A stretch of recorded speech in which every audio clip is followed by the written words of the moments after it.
Finally बच्चों हम लोग कॉम्प्लेक्स नंबर कम्प्लीटली ख़त्म कर चुके हैं जेईई एडवांस लेवल तक। अब हम 11th का एक नया चैप्टर स्टार्ट करते हैं जिसमें बच्चों को प्रॉब्लम आती है, दैट इज़ बायनोमियल थ्योरम। इसको भी इसी तरीके से हम लोग कंप्लीट करेंगे जिस तरीके से क्लास में कराया जाता है।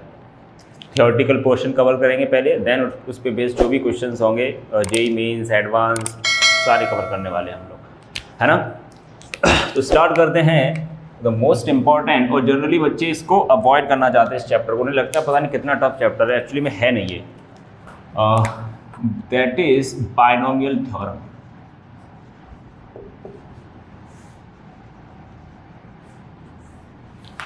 है ना, जैसे कि इसके नेम से एकदम क्लियर है, बायनोमियल है ना, दो टर्म होंगे। जैसे सपोज, चलो बिल्कुल बेसिक से स्टार्ट करते हैं। आप लोग ये सब पढ़ के आए हो, जैसे x प्लस वाई दो टर्म लेता हूँ, एक ऐसा पॉलिनोमियल लेता हूँ जिसमें दो टर्म है, नॉट अ पॉलिनोमियल, एक ऐसा एक्सप्रेशन जिसमें दो टर्म है, यहाँ पे x y है ना, की पावर 0। इसका आंसर कितना आता है भाई? 1। सब लोग जानते हैं किसी की भी पावर 0 हो इसका आंसर कितना आता है? 1। अब मैं यहाँ पर x प्लस वाई की पावर 1 लेता हूँ तो वो अगेन क्या रहने वाला है? x plus y. और अब मान के चलो मैं ऐसे ले लूँ x प्लस वाई का होल स्क्वायर, इसको एक्सपेंड करना सब लोग जानते हो, है ना। कितना आएगा बच्चों इसका आंसर? इसका आंसर आएगा x square plus 2xy plus y square. इसको एक्सपेंड करना जानते हैं, और ज़्यादा से ज़्यादा हम लोग क्यूब तक एक्सपेंड करना, हमें ये एल्जेब्रिक आइडेंटिटी सिखाई गई हैं 7th 8th में, है ना। इवन 8th क्लास में, और ये सब रटवाई जाती है कि भाई इनको याद करके लाना है ना। तो ये कैसे एक्सपेंड होगा? What is x plus y का होल क्यूब? फर्स्ट टर्म का क्यूब, सेकेंड टर्म का क्यूब भी आता है, लेकिन मैं इसको बाद में लिख रहा हूँ ना, लास्ट में, plus 3x square y plus 3x y square. Clear है क्या? यहां तक तो चलो बच्चों आपको याद करवा लिया जाता है। अब क्या हो अगर मैं कहूं भाई इसको एक्सपेंड करके दिखाओ, x plus y raise to power 10। इसको अगर आपको एक्सपेंड करना हो तो कैसे करोगे? तो यहां से हम लोग एक जनरल फॉर्मूला डिराइव करेंगे किसी भी पावर को, x प्लस वाई की पावर कुछ भी हो, यहाँ पे एक इंटीजर हो तो उसे किस तरीके से यहाँ पे एक्सपेंड किया जा सकता है। इसमें कुछ सिमेट्री बन रही होगी, एक बार देख लेते हैं किस पैटर्न को फॉलो कर रहा है, एक बार हम लोग वो लिख दें। तो जैसे कि आप देख पा रहे हो यहाँ पे, अगर x प्लस वाई का होल स्क्वायर अगर मैं एक्सपेंड करना चाहता हूँ इसको, तो फर्स्ट टर्म का स्क्वायर और सेकेंड टर्म का स्क्वायर, ये आ रहा है यहाँ पे x प्लस वाई का होल क्यूब में क्या हो रहा है? x cube plus y cube. तो कहीं ना कहीं यहाँ पर भी x रेस टू पावर 10 आ रहा होगा, और यहाँ पे कहीं चलो y रेस टू पावर 10 आ रहा होगा।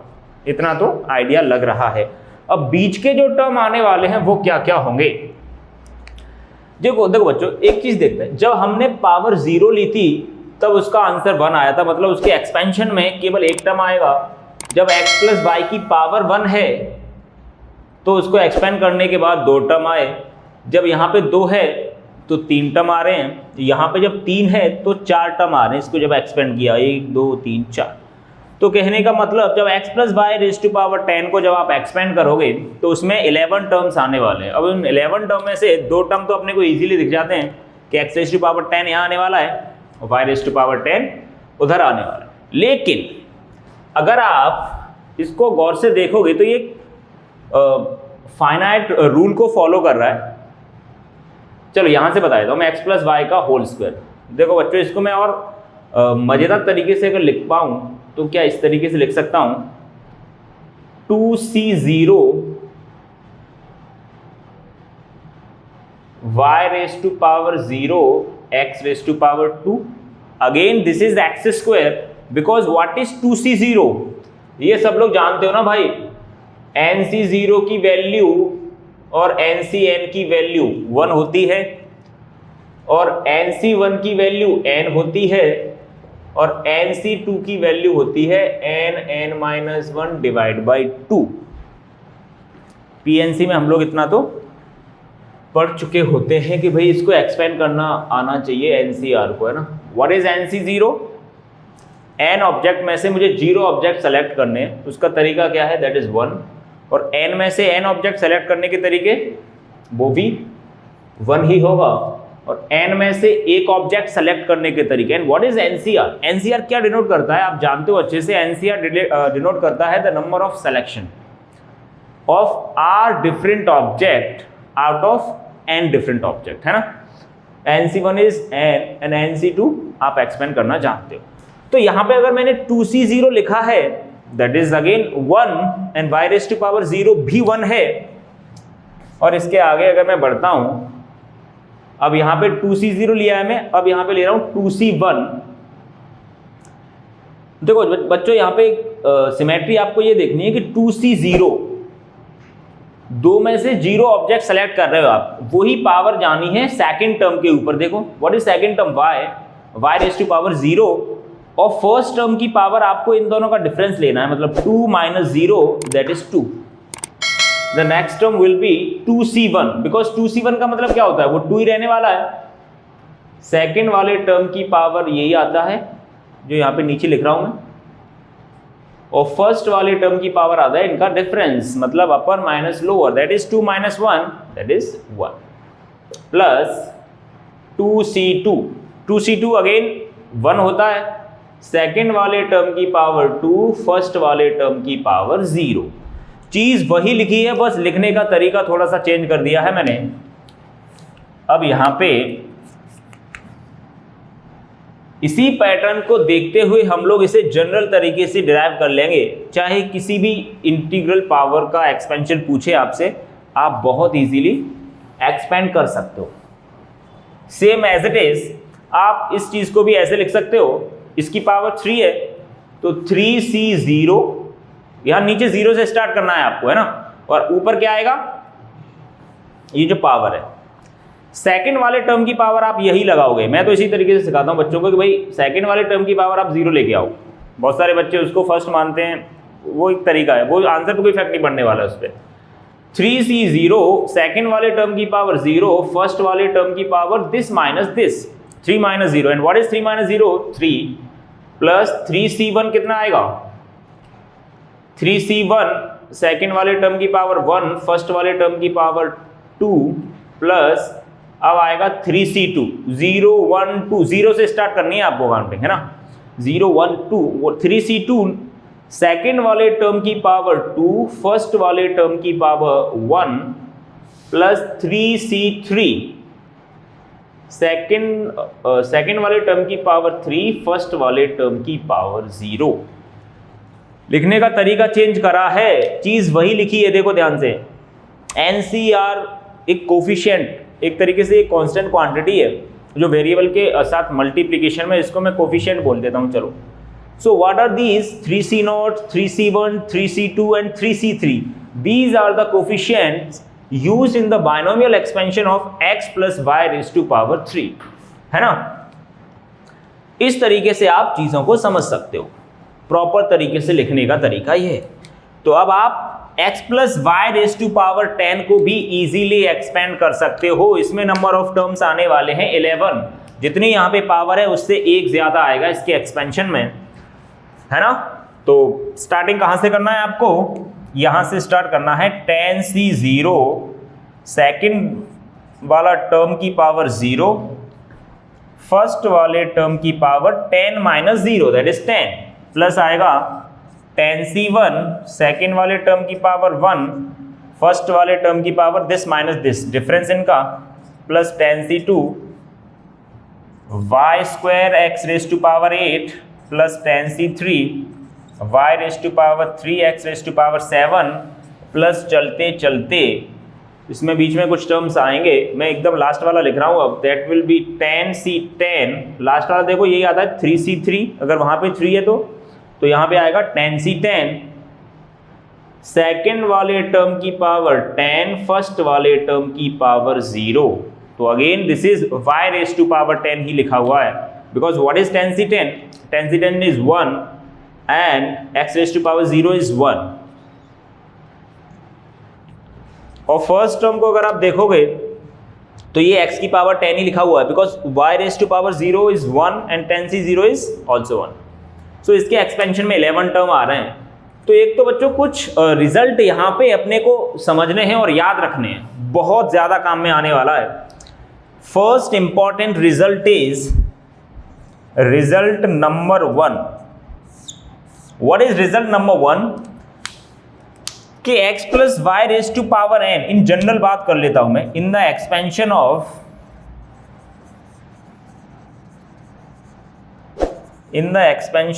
x plus y raised to power n, where n is an integer, total number of terms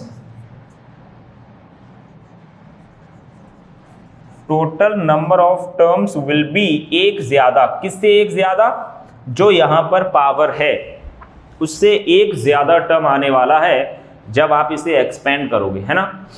एक तो बहुत ही मज़ेदार बात ये है, और दूसरी मज़ेदार बात ये है कि जैसे बच्चों आप x plus y raise to power 10 को जब एक्सपेंड कर रहे हो, तो अगर मान के चलो this is the second term, this is second term, है ना, ये वाला सेकेंड टर्म है, ये वाला है यहाँ पे फर्स्ट.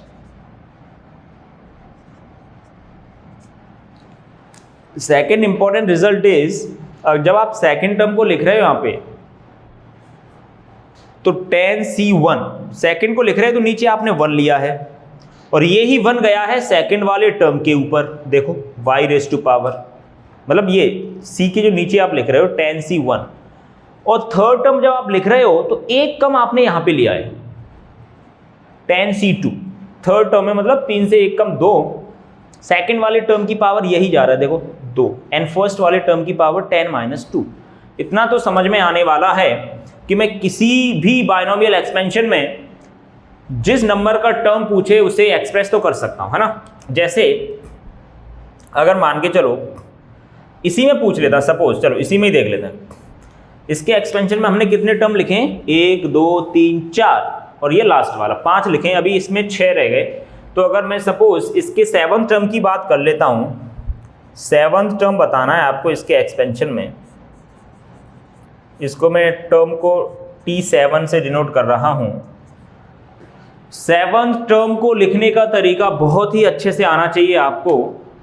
ये पैटर्न दिख रहा है आपको, सेकंड वाला टर्म लिखा है आपने तो यहाँ पे 1 लिया है, एक कम, तो 7th वाले टर्म में आप लिखोगे tan c6, 7 से 1 कम 6, एंड यही 6 जाएगा सेकंड वाले टर्म की पावर में, y raise to power 6, first term की पावर हो जाएगा 10 - 6, दैट इज 4.